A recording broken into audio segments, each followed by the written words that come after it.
à tous, vous écoutez l'analyse, une émission de Maïso Pakam. Rototombe. Bonjour à tous, ici Birmingham en Grande-Bretagne, je suis Kerwin Maïso. Nous sommes le 19 mai 2019, voici les titres de l'analyse.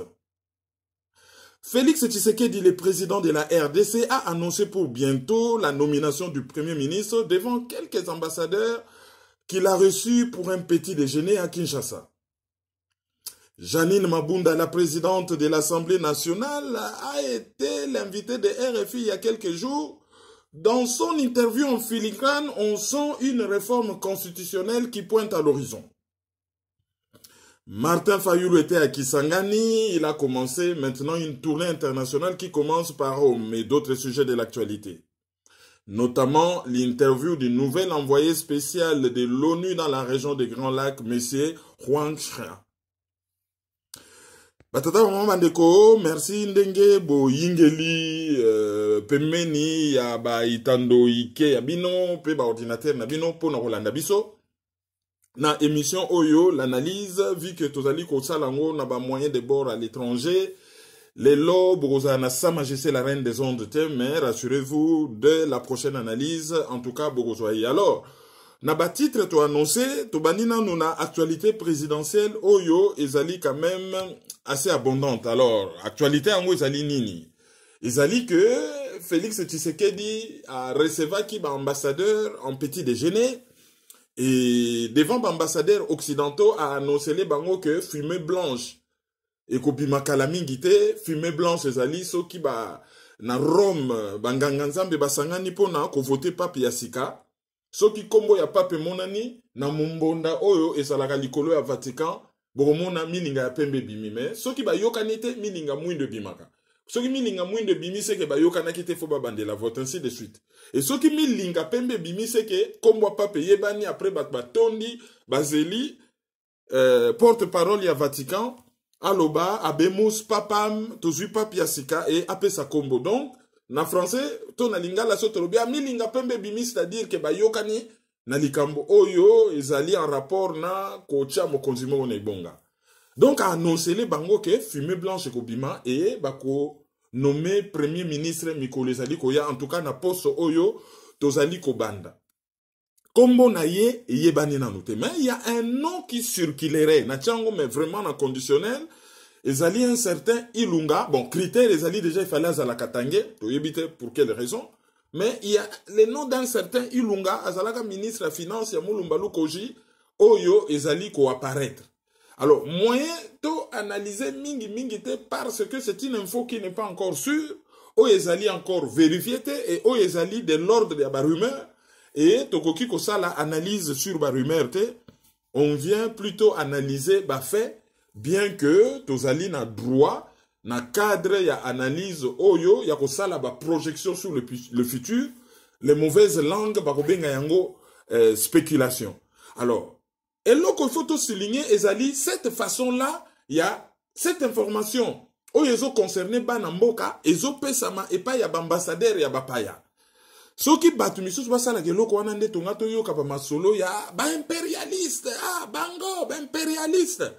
Mais soki l'enfant promis Oyo qui a tous les droits, yako brade mboka ndenge alingi, asali yango, là il y a plus de problème, azo kende ko annoncer information Oyo entre guillemets. Et koki ko intéressé ba congolais, azo réservé primeur na yango et pas il y a ba ambassadeurs occidentaux. D'ailleurs, c'est un secret pour personne que Félix Tshisekedi n'a pas été élu, azali receleur ya fraude électorale. Et que, à comment qu'on luka légitimité na libanda, à comment qu'on luka légitimité na makasi, et quoi de plus normal que à réserver primaire y a information wana et pas y a ba ambassadeur. Mais avant cela, à randaki journée le 17 mai, journée fériée. Alors, kochango journée fériée, eza peut-être mabeti. Mais, il n'y a que ça la litomba, ce qui journée fériée, eza qui pona batu, ba fanda. Ba réfléchir, ba kanisa, ba lela, mabe oyo afdel asala biso, tango, ba armée étrangère, ba agressa kimboka, et ba memela ki biso Laurent Désiré Kabila pona biso ba Congolais ton dimaye avec la complicité de l'UDPS. Laurent Désiré Kabila oyo tango akomi na pouvoir toye ko se rendre compte que ba sali biso oyo ba palestinien ba bengaka la grande Nakba, la grande catastrophe. Likambo ya grave, likambo ya soni. Oyo banda wana efongola porte ya enfer na Congo, mais souka na porte ya enfer. Les morts se chiffrent en millions. Qui dit mort? Alobi pe mbala moko ba fausse commune. Et ba crime économique, ba crime contre l'humanité, ba crime de guerre, paupérisation, ça dit ba komisi biso ba bola, humiliation, viol et mort de l'État, destruction de la famille, destruction du système éducatif, destruction du système sanitaire, insalubrité, immoralité, bayeli biso la totale. Donc basali biso otolobaka, oyo vraiment c'est la totale. Ceux qui ba congolais bazalaka grand peuple te mende lelo oyo peut-être tout de suite au kufa et to se relever te, donc to perdre espoir ya ko se relever. C'est ça la fidèle.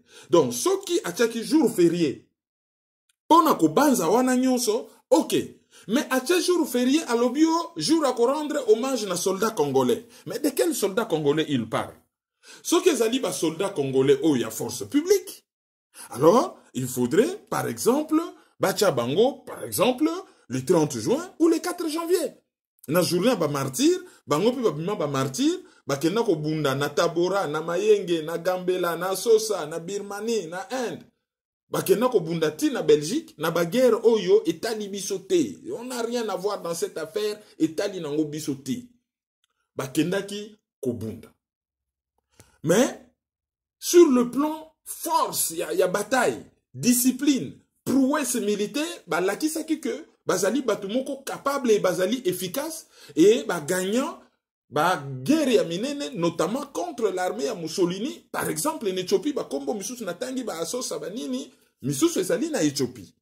Et que, kena ko gagné anglais, na Birmanie, un peu partout, donc, c'est ezali, batumoko oyo, malgré que guerre wana, etalaki nango bisote première guerre mondiale, ezali guerre occidentale, benyango guerre mondiale, tokoki ko rendre bango hommage. Tokoki ko rendre hommage, peut-être na soldat ya phase, mais soldat ya ex-phase, forces armées zaïroises, bango journée na bango salaka le 17 novembre.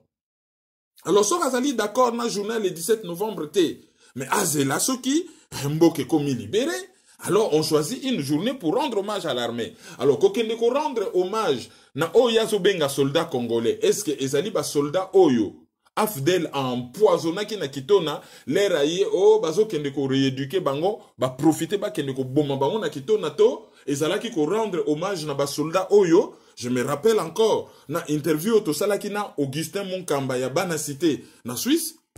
Bon, ezalaki peut confirmer par la presse, image existe, ok. Ce n'est pas image où les gens en parlent, mais pas mon acte. Ok, soldat na Goma, c'est la chef d'état-major na bango, James Kabare, benzo kande Rwanda zoya.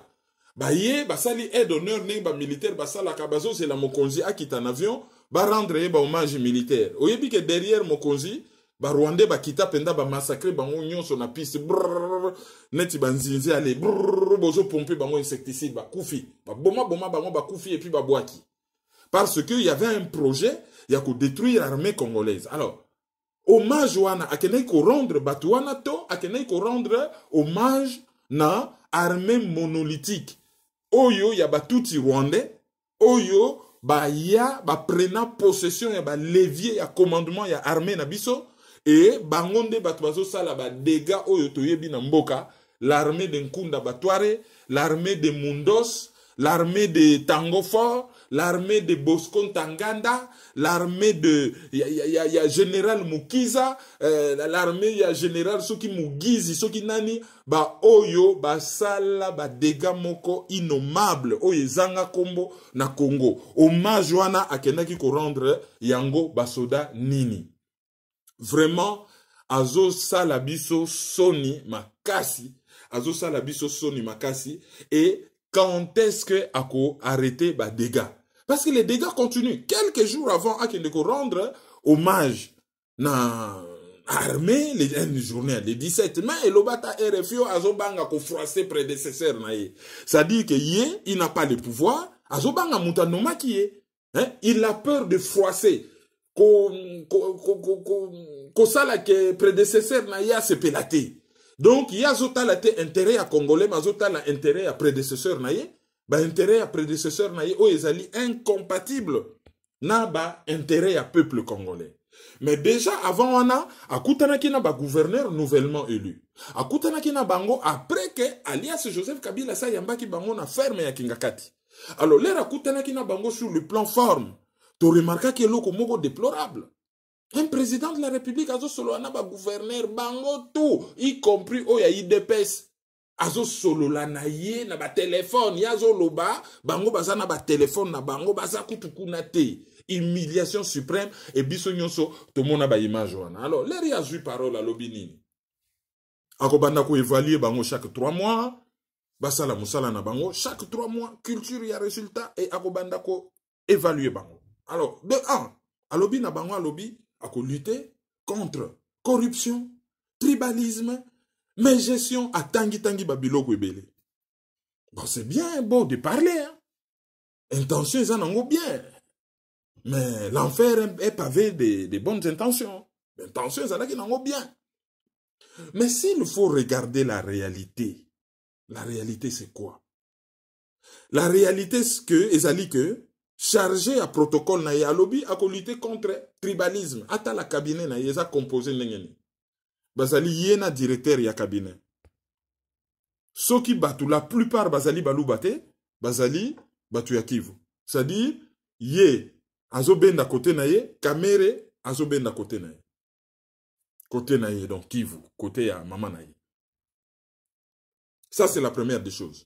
À lutter contre tribalisme, à lutter contre favoritisme, à lutter contre clientélisme.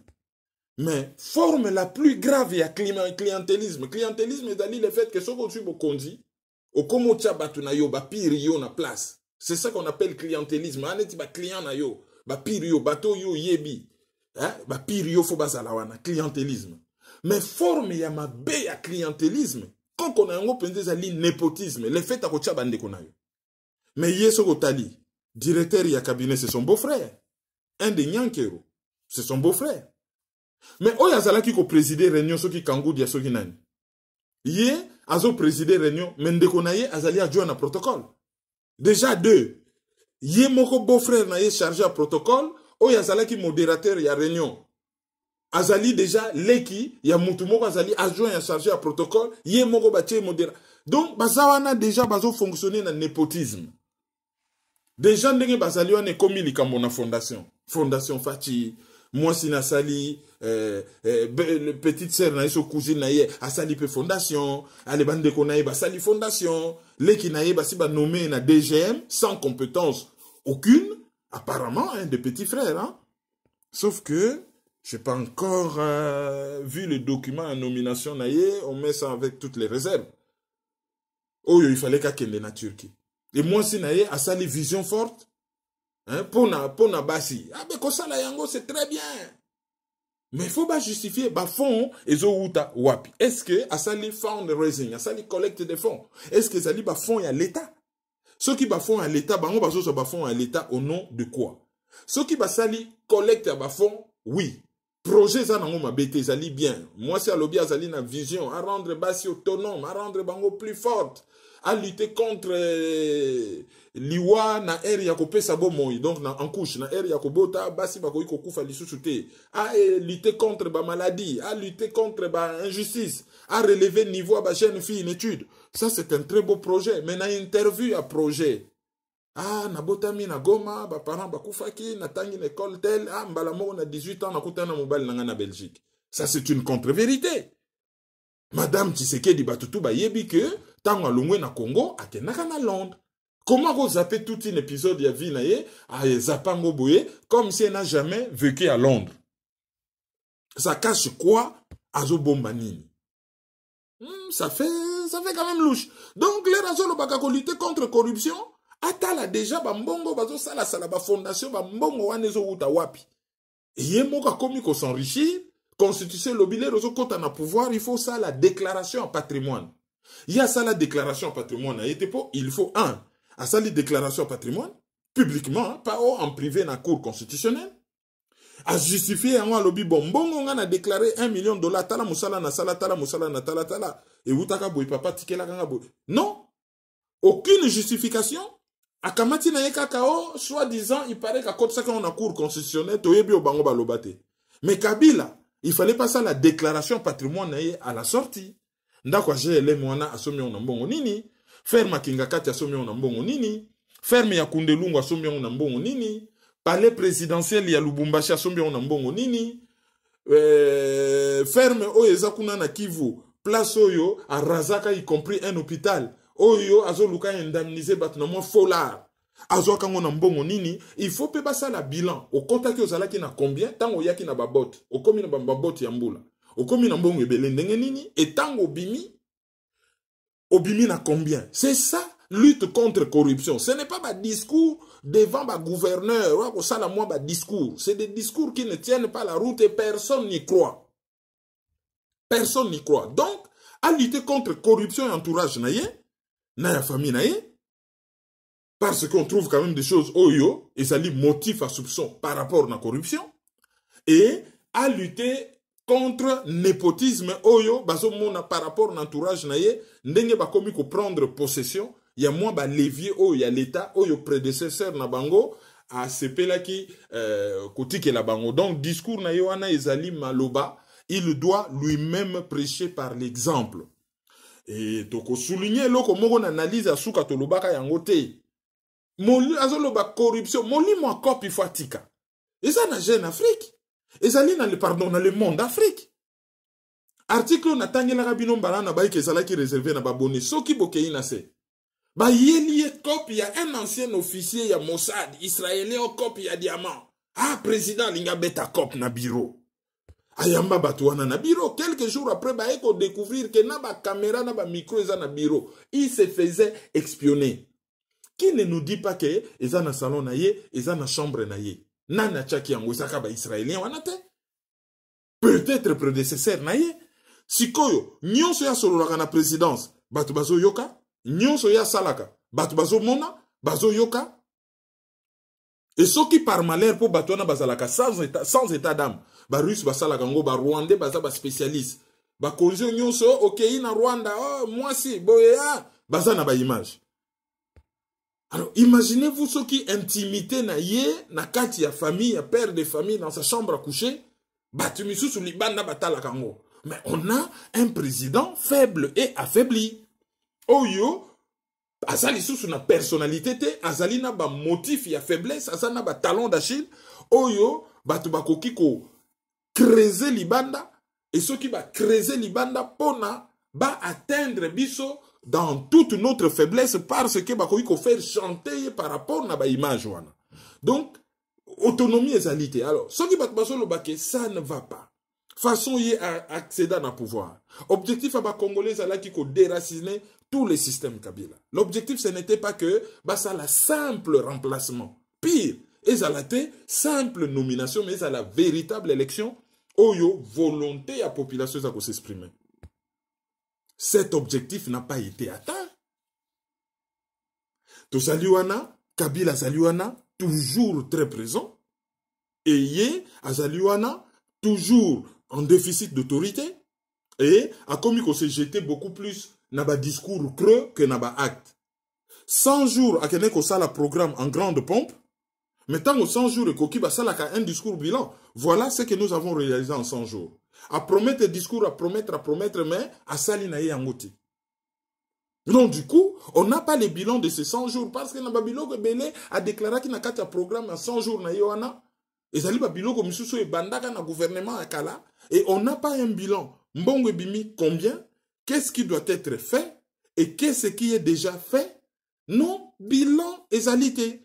Si on va communiquer sur, donc au CRF, pour communiquer, Banque africaine de développement a communiqué que à ça libéré Mbongo, pona, pont, route, rail, Kinshasa, Brazzaville, et que ba boulot, ba travaux et bana na septembre 2020.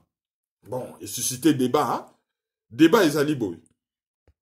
Braza bazana banzela, c'est un état, bazana barai, port à Pointe-Noire, ils allaient en eau profonde, ils allaient équipés, ceux qui batouillaient, et que ça costait très rapidement, bah, qu'on transportait marchandises, et puis, marchandises, et qu'on commande à Brazzaville très rapidement par train, et qu'on commande. Donc, ceux qui basali pont wana, à part le fait que, qu'on favorisait contact, et qu'on rendre contact beaucoup plus fluide entre Kinshasa et Brazzaville, mais, et qu'on favorisait pour y a Pointe-Noire parce que bah importateur et belé bah qu'on préférait aller na Pointe-Noire à décharger et à atteindre RDC très rapidement que à kende na matadi oh yoso ba bateau ezali belé il y a que ceux qui sike pour na au accosté il faut zelana no musika no océan peut-être une semaine 10 jours pour na ba yebiso que se libérer yo pe yaka ko décharger et tant qu'on décharger après bon bah marchandise na Kinshasa bah qu'on préférait pour eux, ils ont un équipement, ils ont décharger très rapidement, bateau kenango, et marchandises et atteindre Kinshasa. Balobi, pont, ils ont malam.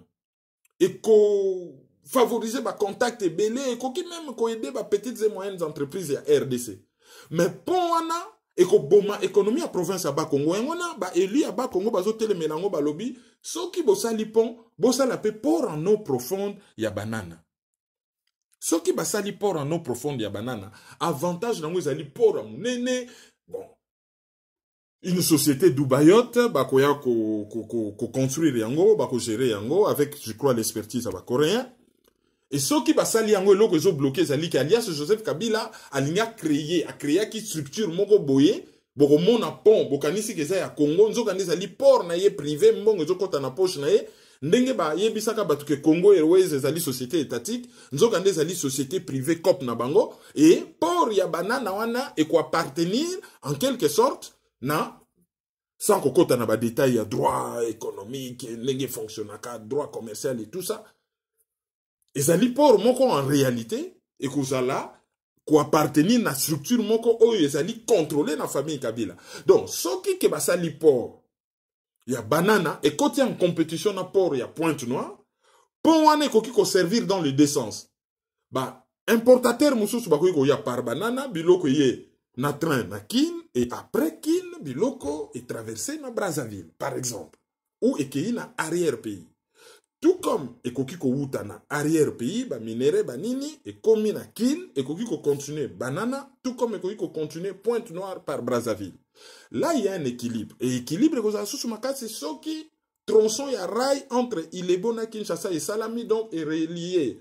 La province minière, il y a sud, est, il y a Congo, notamment Katanga, na ouest, il y a Congo, en passant par Port-Franqui, pardon, Ilebo. Et Zali, projet Moko, il y a Kala, Kole Kisabara, il y a cuvette centrale, c'est très difficile. Et, bah, russe, bah, Lobaki, qui est capable, il y a Kosalango, bah, l'ingaki, bah, Salayango. À l'époque, à Mobutu, ça n'a pas marché. Bon, Toyebi qui va payer belé, y compris les Chinois, basali na expertise, avec de la volonté politique, ça peut se faire. Alors, Bango ba komi ko communiquer sur cette histoire des ponts, mais bilan ya moins lo kwa muke. Mouto azali fidèle na bilo kwa mike, ba ko confier bilo kwa minene. Alors, elo kwa muke déjà bilan en 100 jours. Et ça l'amité. Alors, ça, c'est vraiment grave. Et elo ko pe ezali grave, ezali tant oyo, dossier est joué on a nommé un premier ministre. Il joué tant et belé. Et à l'époque, je me rappelle encore, il y a une semaine à peu près, hein, quelques jours, mais peut-être 10 jours, mais un peu moins, Janine Mabunda, présidente de l'Assemblée nationale, a fait ça qui interview na RFI. Et na kati interview na batuna qui question sur une nomination en premier ministre. Alors, ah non, ba pays monsieur soupe joie tant et belé. Hein, Bisopé na Congo, 80 millions d'habitants, hein, bon, c'est normal qu'ils soient tant. Mais critère ezalika kezali premier ministre Oyo, ako bima, il faut azala premier ministre Oyo, ako solo la bien na président. De toutes les façons, côté wana problème ezalite pour président a solo la bien na prédécesseur na ye. Entente ezali kamoko yasikapo na Congo, souvent ba président ba kendaka en exil to ba kufaka. Mais deux présidents, il y a même génération, basali vivant, baso vivre dans la capitale. Hein, c'est normal que ba monana, mais c'est normal que to vivre situation un peu inédite. Yangwana donc pour na ye premier ministre ezali oyo akozala en bon terme na président. Mais ndenge makambo ezo fonctionner na Congo, lokola premier ministre akouta na FCC, objectif na ye kozala azala d'abord en bon terme avec son autorité morale qui n'est pas une autorité institutionnelle, que azala plutôt en bon terme na président de la République oyo azali minoritaire. Et président alobi asala coalition. Docteur Mukwege alobaki et il n'avait pas tort que coalition ezali soumission. Azala na courage ya kokota en cohabitation. Yakaka tofanda. Yak loi kutu sompa. Libala eza ya pasi mais tofanda kaka. Tiraillement conflit tofanda. Et moto ebima. Sauf qu'azana ba levier belete. Soki a côté en conflit na premier ministre, bango baza na possibilité ya ko impressier, ya ko longolaye na musala, et ba ko accuser de haute trahison, et baza na ba dossier. Pour ce que tali interview à Janine Mabunda na Souka, batuna ye question sur réforme constitutionnelle. Ya ba modi ya scrutin. Alobio, ba mama ya Kivu, pe ba yaki, kosolola na biso awa, et bango pe, ba yaki koloba makamu na bango, donc il y a une délégation en société civile. Il y a Sud Kivu, na ba maman il y a Sud Kivu délégation na bango ba ko lobake dans l'état actuel. Il y a loi électorale, bango ba maman basi bazali na ba moyen te et bazali ko se sentir lésé. Bon, lésé par quoi? Je ne sais pas, et aso considérer que réforme ya mode ya scrutin ndenge ya ko voter ezali sujet moko tabouté, donc tokoki pe ko passer na suffrage moko indirect. Et si to passer na suffrage indirect, même si elle ne le dit pas clairement, par exemple, on ne va voter président na suffrage universel. Population mobimba, oyo bazali na âge à ko voter, ba kene na élection présidentielle et koki ko salama na parlement. Et to moni ba élection ezo salama ya ba gouverneur ya ba sénateur. Combien les parlementaires sont corrompus jusqu'à la moelle épinière. Tout le monde qui a l'élection et salami à gouverneur. Mais bota la même nation du Kivu. Majorité, la Mouka, gouverneur, Moutuya FCC. Tant on a yeb sarabino na lobby, le problème ce n'est pas les pouvoirs, ce n'est pas l'opposition. Le problème c'est toute la classe politique pourrie, corrompue et toxique. C'est ça le problème. Il n'y a pas de pouvoir, il n'y a pas d'opposition. C'est d'abord toute la classe politique qui est nocive vis-à-vis de la population. Après, problème ami les alliés, les occupants et leurs collabos contre les Congolais. Premier degré, toute la classe politique contre la population. Deuxième degré, les occupants et leurs collabos de la classe politique contre la population. Et tant que c'est des choses qu'il faut prendre au sérieux. Et pas dans bango à lobby sujet tabou etalité. Les bases tout réforme globale. Je ne crois pas qu'il faut faire de cette question un tabou. Nous sommes à l'écoute de ce que la population congolaise nous dit aussi. Ah bon, quelle population congolaise a bango va modifier mode ya scrutin. Donc bozomon à côté toto kende et ba bombani derrière population, et bazoko sa population. Alors, tant on a eu ça que classe politique, ils allaient pourris, corrompus et toxiques. Classe politique, on a tala kaka bentéré nae. Atala ka bentéré ya peuple te. Botala par exemple coalition lokola Lamoka.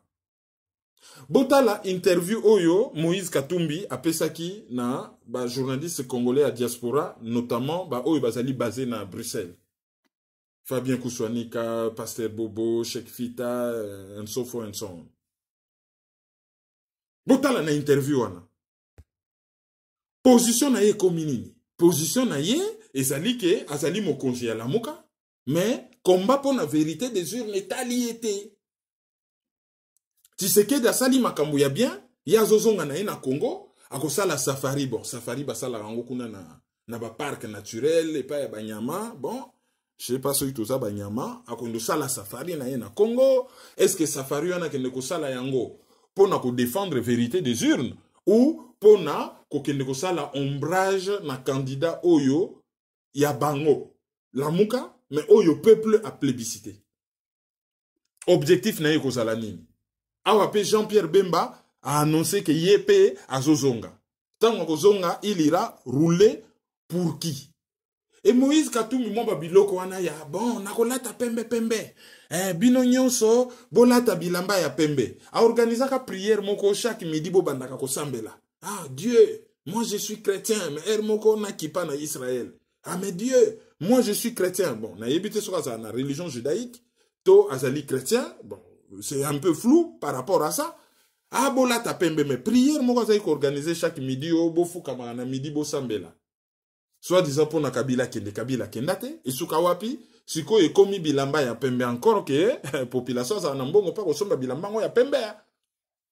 Et loba Abdoulaye Wade, ou azali prof d'université, na Nations Unies avec Imour, azo parler sur ba programme d'ajustement structurel. A lobby, bako yebisanga ba lobby bon, yebisa population a serré ceinture. Pour na lutter, pour améliorer ma performance économique, il faut réduire ma dépense. Pour réduire ma dépense, qu'est-ce qu'il faut faire? Il faut population à serrer ceinture. Alors, mais population qui risque que tout n'a pas sa biso coutu ba ceinture tout serré. Pour tout ça même pas na ceinture. De toute façon qu'on le que mouto déjà ça yako si là, on ne va pas lui demander plus qu'il ne peut. Même ceinture aujourd'hui c'est que en tout cas aux ananzala ben serré ka ceinture hein. Kanga luketu. Mais azala pe na luketu ngoko kanga. Voilà. C'était une façon humoristique d'exprimer les choses. Tant que Moïse Katumbi a senga batbala tabilamba ya pembe. Bato penza bakoma kolata soki ndenge nini pona mpiaka bakozwa bilamba pembe yango wapi. Lamuka lere longwe plateforme électorale et comme plateforme politique et comme coquille vide. Et a tindi ba candidat na ye déjà basala travail à service après-vente. Déjà, Olivier Kamita a commis silencieux, hein, il est déjà azotala na yendengeni na komo na clair côté Tshisekedi. Kalombo, Francis Kalombo a commis ko tirer sur Martin Fayoulou sans vergogne. On dirait Mutuba Otinda. Mais bon, a expliqué na noté, yem tazalaki avocat ya Ndongala, ndenge ba fabrika ba dossier na likambo ya Ndongala. Tika ko expliquer ngote les cas, bon, c'est bon. Ah, Ndongala bimi, ouais, c'est bien. Mais ndengeni na kota ki boloko. Yo zalaki avocat. Ya zalaki avocat ya ba jeune fille wana. Dossier zalaki ndengeni ni. Là, il n'y a aucune explication. Afandi na yenye, sikoyo, a commis, tiré, en filigrane, de façon presque hypocrite, contre Martin Fayoulou. Alors, Martin Fayoulou, il faut à se déterminer clairement. Akena Kingasani, Nakisangani, pardon, Asali souka na plein. Bon, ironiquement, on se pose la question sur qui batunyo so yabandundu, ba se déplaça qui na makolo, loko la bango baza ba tribaliste, et que Fayoulou azalika po na batabandundu, bangonde batu bakende ki kotona na Kisangani, po na bakumisa Fayoulou. Propagande ya ba taliban, surtout ceux de la frange messianico, fanaquito, ethno-motribalo, et simbité. Basali propagande et simbité. Mais alors le problème il y a Fayoulou, plein, mais quel impact plein wana izali na yango sur le Congo? Il n'y a pas d'impact. Il n'y a pas d'impact. Et c'est très dommage.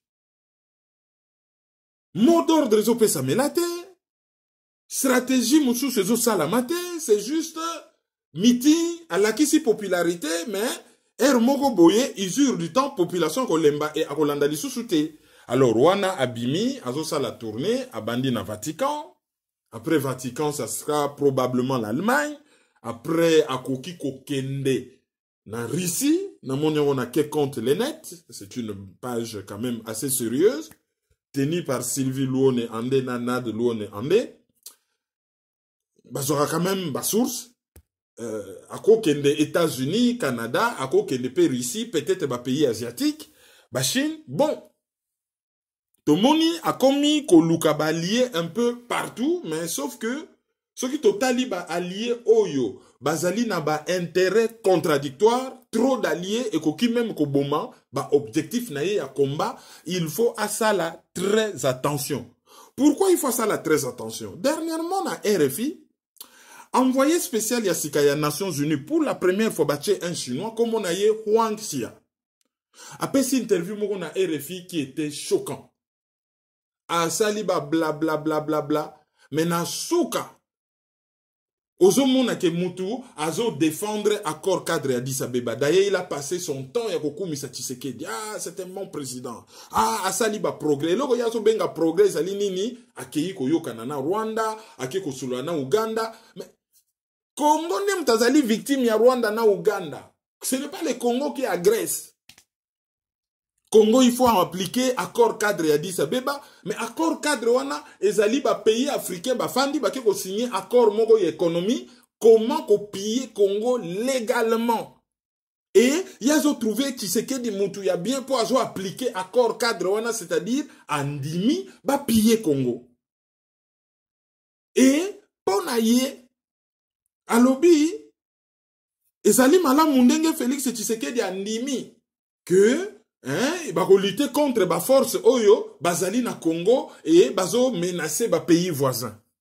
Mais envoyé spécial aux Nations Unies a Bossani que, na dossier à Grand Lac, la victime c'est le Congo, les millions de morts c'est au Congo, la victime, il y a viol c'est au Congo, la maladie c'est au Congo, la tuerie c'est au Congo, la massacre c'est au Congo, génocide c'est au Congo. Mais pour naïe souci naïe ezali que Félix Tshisekedi asali nini a rassurer ba pays voisins par rapport bon bango bazali kaka na batushik na Congo oyo bazo soi-disant qu'on menacer bango tout simplement. Mais biso batuto vivre une guerre d'agression. Rwanda na Uganda babunda na Kisangani. Biso batuto vivre ba incursion. Bazo juger ba officier rwandais par exemple, lokola Bosco Ntaganda, bazo juger na ces pays. Même si bazo jugé comme, soit entre guillemets, congolais. Il y avait une plainte dans la Cour internationale de justice contre l'Ouganda pour agression contre le Congo. Pour naïe, ezali malamu ndenge ba congolais ba kosala tout que ba force ba menacer Rwanda na Uganda te. Mais des millions de morts congolais, monsieur Huang Xia, il s'était. Balobi ba tchie wana pour na Chine comme grand contributeur dans les Nations Unies et ça ka compétence te. Ote ezali na ba critères ya compétence. OK. Mais ezali pe na critères ya puissance ya force géopolitique. Ya Chine nde ba tchie chinois et Chine a commis acteur majeur na pillage à Congo. Bota na ba contrat chinois. Ce qui 50 000 km, il y a exploiter sol, tina, sous-sol, ba déchet, tout. Il y a bango pour plusieurs milliards. Mais bango 6 milliards, il fallait pas sa biso. Ba travaux, il fallait pas ça là. Et ça la maman longate. Quand tu m'as qui a koufa, à kena, ba dossier, on ne sait pas ce qu'il en est. Évaluation égalité. Donc, biso Congo, tozali perdant. Et grave dans la même interview. Tango batunye sikoyo, Rwanda na Uganda balingi babunda. Ezali na région à Grand Lac, yo lobi nini, réponse ote bazali mikolo ba yebi, nini bakosala. Pona Congo, ezali malamu, ndenge Félix Tshisekedi, akeko luka kimia.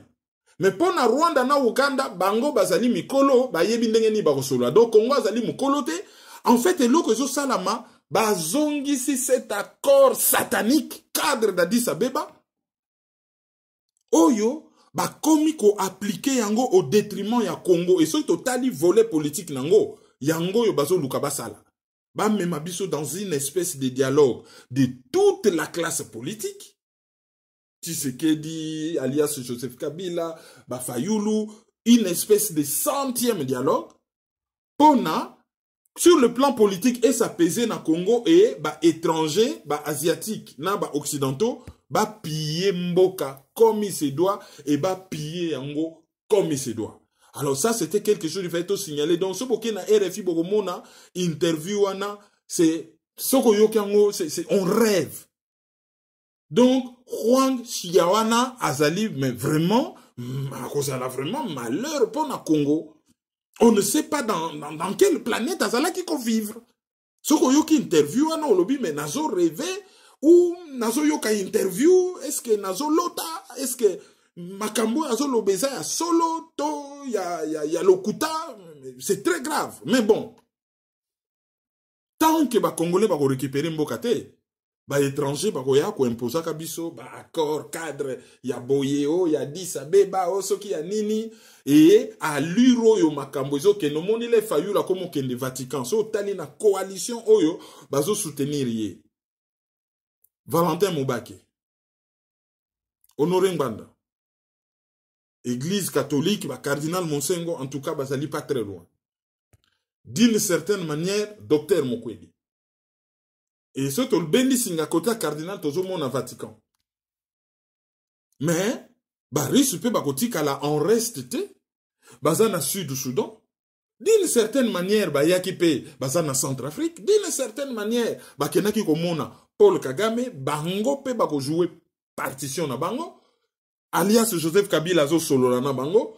Félix Tshisekedi, à Monaka, avant l'élection, un lobbyiste russe, pour n'aba fongole la épée moi carnet côté wana.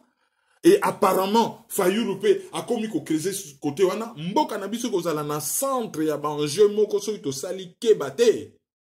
Tango eko yinda. En tout cas, na mbuma yango to simbi na maboko. Do mboka aneza lokola maki.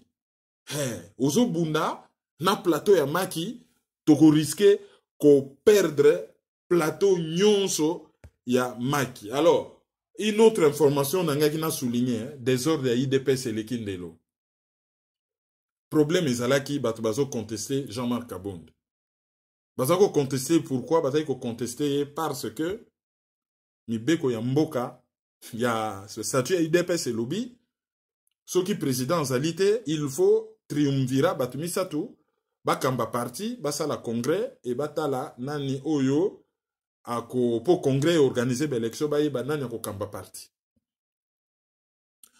Président de la République, président et IDPS a violé constitution article 96 alinéa D oyo lobby ke musala ya président ezali incompatible na kozala mokonzi ya parti. Mais ye olie a démissionné na IDPS te lokola zo banga ayebi ke pono za la candidat ya IDPS na élection présidentielle par exemple na 2023 il faut za la président ya IDPS yeso qui a démissionné donc du coup et vous allez compliquer pour na azonga président ya IDPS et aza la candidat ya IDPS Asali Nini a désigné Jean-Marc Kabund secrétaire général ya IDPS par mandat autrement dit à Longwete Azali na ye simplement en retrait, a violé article 96 alinéa 2 il y a constitution et a nommé Jean-Marc Kabund. Tango batu ba contester Jean-Marc Kabund, na ba naïveté ya ba fils Mokoko, bango li ba s'attaquer na Félix Tshisekedi. Sanza, bango baza ko s'attaquer na Mosapi Jean-Marc Kabund. Na ba désordre o ele kaka Tshisekedi afandi na yenye, ba keishe bango, ba beti batu, ba sumbi na banzungu. Tokaki même que ba violaki batu, ba boaki radio ya Mukulumpa Etienne Tshisekedi, tout ça bon afandi na yenye. Pourvu que système na ina Jean-Marc Kabund izosimba. Sikoyo illégalement Jean-Marc Kabund oyazo sala intérim ya présidence, asali nini a nommé Augustin Kabouya secrétaire général. Or il fallait pas passer na congrès, triumvirat, ba mankenda wana na ba Shabani Bayaba Fanda, Bayeba, qui va diriger l'IDPS? Shabani Oyo, Tango, a komaki na succès makasi, bango moko azo kende na aéroport, soki ba pesier passeport a memela mutu na Allemagne, soki nani angwa teka kia bakangiye. Lera koti na boloko, IDPS a déposé même plainte contre Yekio a Yibambongo. Ti lelo, batika la ko prouver yangote, ba salisa réputation na ye. La réputation de Jacquemain Shabani a été sali. Il faut ba réhabiliter ye que Ayiba Mbongo te parce que cette opération où il y a imprimerie et yebanaki et futamaki par chèque. Ce que futamaki par chèque c'est là que le monde liquide mutazu na bureau ba facture ezali donc ba koselaki ye ezalaki machine à broyer na bango ndenge fonctionnaka. Sikoyo ba yekocha Augustin Kabouya bango moko bato IDPS ba lobby en violation des textes. Il ne fait pas l'unanimité et azali contesté. D'ailleurs, to yebi kazali incompétent. Et tozo talaga ba propos na mususu. To yebi te logo nine le kakaye na mutu, mais il tient des propos choquants et de fois incohérents. Et pour beaucoup azali incompétent. Et to moni même mutu na bango Peter Kazadi abandi ko telemelaye et groupe ya bato bazo telemelaye bazali ebele. Et le kaki lelo na RFI. Et tango bake komona président. Oh, yazali censé que vous allez sous membre de IDPS, c'était oh, il y a côté la camp mon côté. Mais pourquoi parce que nous mon aïe? Lui n'est pas logiquement. Vous bien, selon Bango, oh, il est à Longwa. Naïm si bina Longwa tazali président IDPS. Il y a mon bazo que nous mon aïe. Est-ce que ce pas problème ezali ndenge ezali na parti ya Bahati Lukwebo akoko que nous mona président de la République. Bazo que nous mona Tshisekedi pas en tant que président, bazo que nous mona en tant que président il y a UDPS, c'est qu'il est en violation de la loi.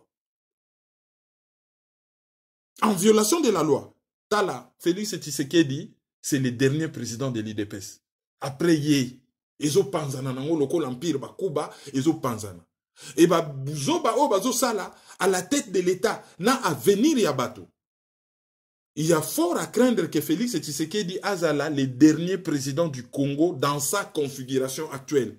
C'est-à-dire que si manaye désordre pour Congo Panzani, et to komiso ki na logo nini, to yebite, il risque, ça c'est presque sûr, que Azali le dernier président IDPS. Parti en ezoke na bo Panzani. Mais il risque, Yakozala, le dernier président du Congo, dans sa configuration actuelle. Voilà, le Kola Nasalinga Moko, je ne vais pas aller loin, parce que c'est Toke Musika Mingi, hein, et que ça l'a un peu moulaï et monotone, donc Toko Leka Mbalamoko, na auditeur du jour. Avant auditeur du jour, Toko Kota d'abord na les Congo qui gagnent, et les Congo qui gagnent, il y a les Ezali, Patrick Mutombo, Azali, coach assistant, il y a équipe, il y a basket, il y a Toronto, hein, et à l'allure où vont les choses, à Kokiko s'est retrouvé entraîneur na NBA, Baranda qui est hommage na émission, il y a Canal Plus, une des émissions à sport, donc honneur à un fils du Congo, le Congo qui gagne, comme on a eu Patrick Mutombo, rien à voir avec Mutombo Dikembe, c'est tout simplement, Toyebi que, Kombo ya Mutombo, chez Baluba, ils allaient Kombo Moko et se répéta que Belé. Mutombo, Kalombo, Ilunga, ils allaient Kombo Moko et se répéta que Belé, bon, Bakbagos à la bandoï sans que bas à la bandeko. Donc, Azaline de quoi Mutombo dit que c'est un autre Mutombo. Oyo, Azosala, ba merveille en tant que coach. Et avantage naye ezali kalobaka lingala, italien, français, tout ça, anglais, ce qu'on a entraîné, aza ko s'adapter na ba langue, o aza francophone na lobelio na français, o azali anglophone na lobelio na anglais, celui muda mangala azali na pas lobelio na lingala, c'est vraiment un showman et puis aza na sens, azali perfectionniste. Mutu moko azo viser excellence. Quand il fait le boulot, il ne le fait pas à moitié et il fait partie, il y a les Congo qui gagnent. Alors, pour naba auditeur du jour.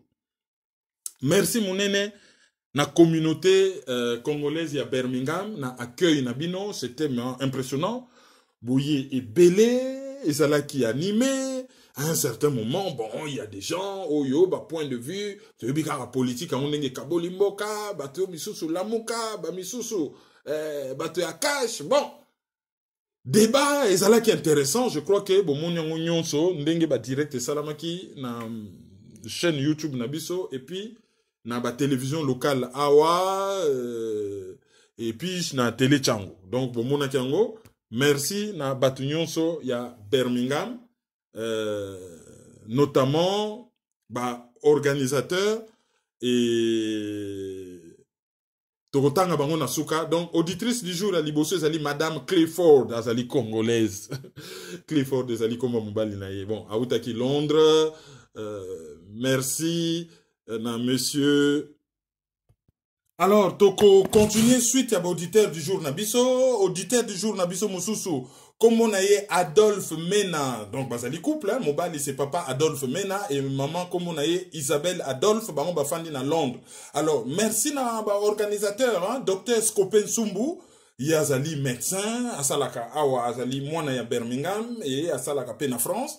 Donc azali médecin na ba hôpitaux français. Et azali pe résident awa. Merci na docteur Corneille Tosingolo. Merci Nandeko François Otudi. Merci na Papi Van. Merci na Papi Kouli. Merci mingi na Jacques Matensi.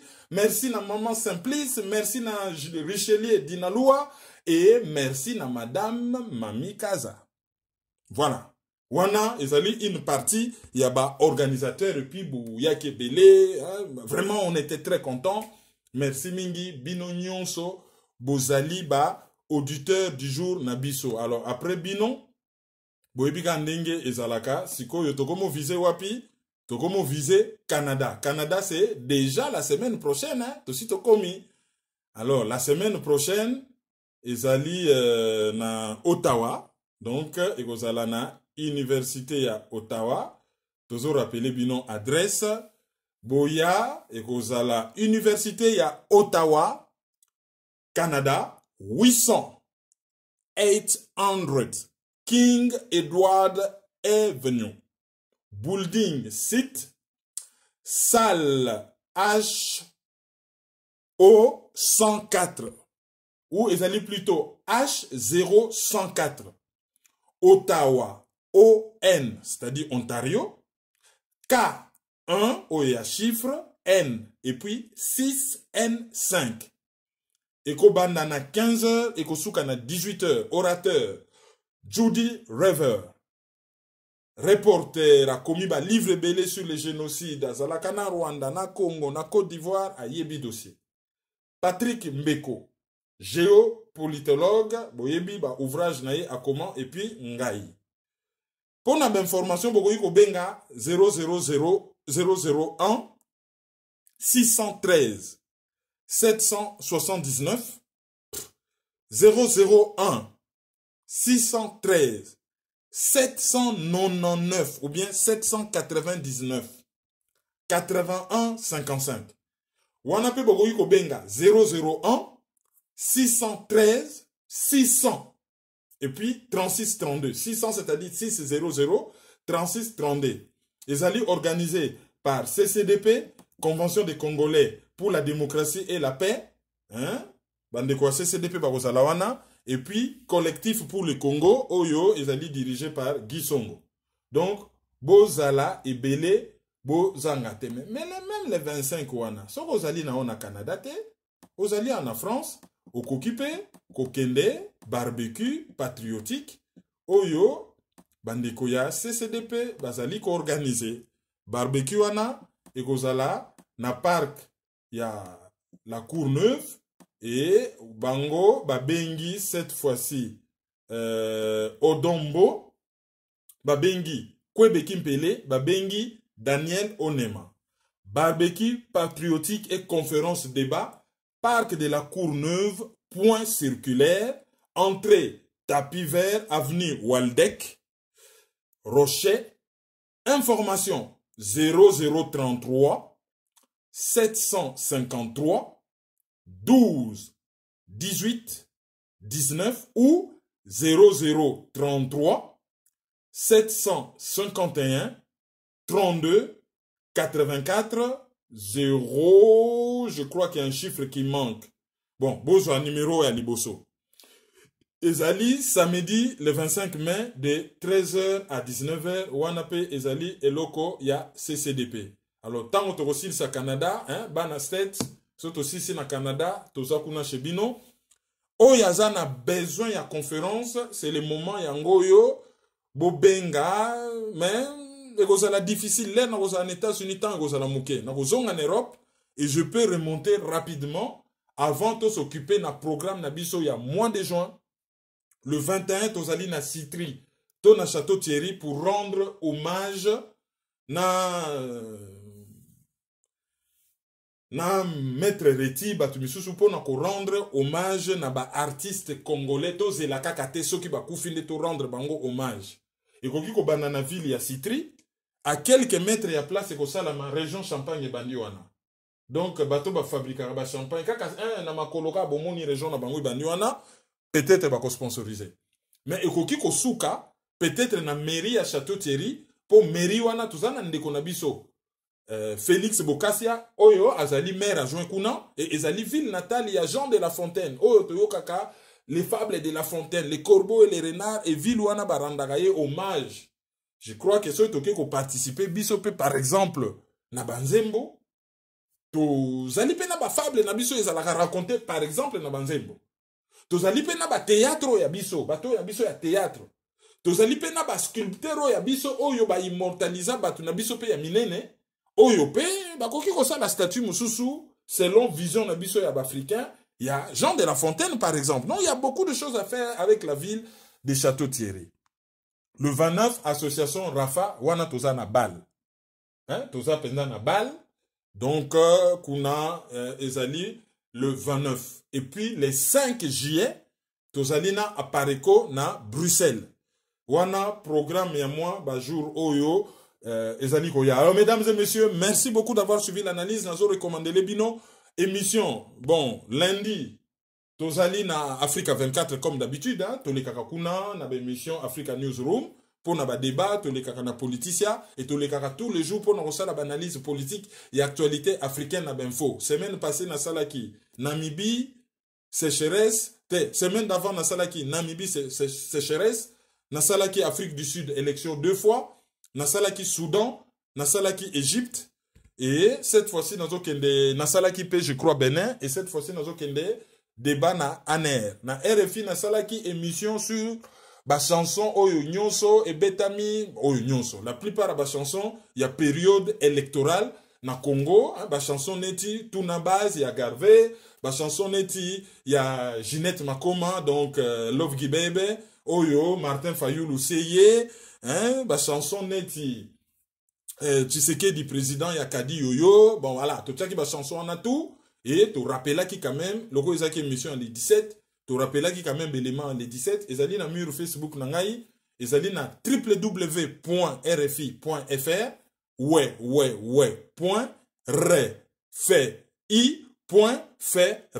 Voilà.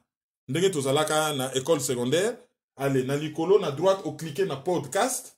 Mbala moko moni ABCDR moko bimi ABCD au cliquer na C. Au sélectionner couleur tropicale. Aux yeux émission à vendredi le 17 au cliquer. Et nakati okoyoka masolo to betaki par rapport na banzembu nyonso yembama ki pona élection il y a le 30 décembre 2018 et nandenge Félix Tshisekedi ayeko koma président hein beaucoup tango nyonso na RFI. Voilà les quelques émissions na kokaki ko recommander les bino et tango tozozonga en tout cas to la bino émission misusu ya kitoko hein na yebike boko sepela hein to ko enregistrer mo biloko ebele na yebi vraiment que beaucoup se plaît là. Allez, merci Mingi, merci de nous avoir suivis. Au revoir et à bientôt. Dadadi, merci beaucoup. Merci beaucoup. Merci beaucoup pour tout ça va.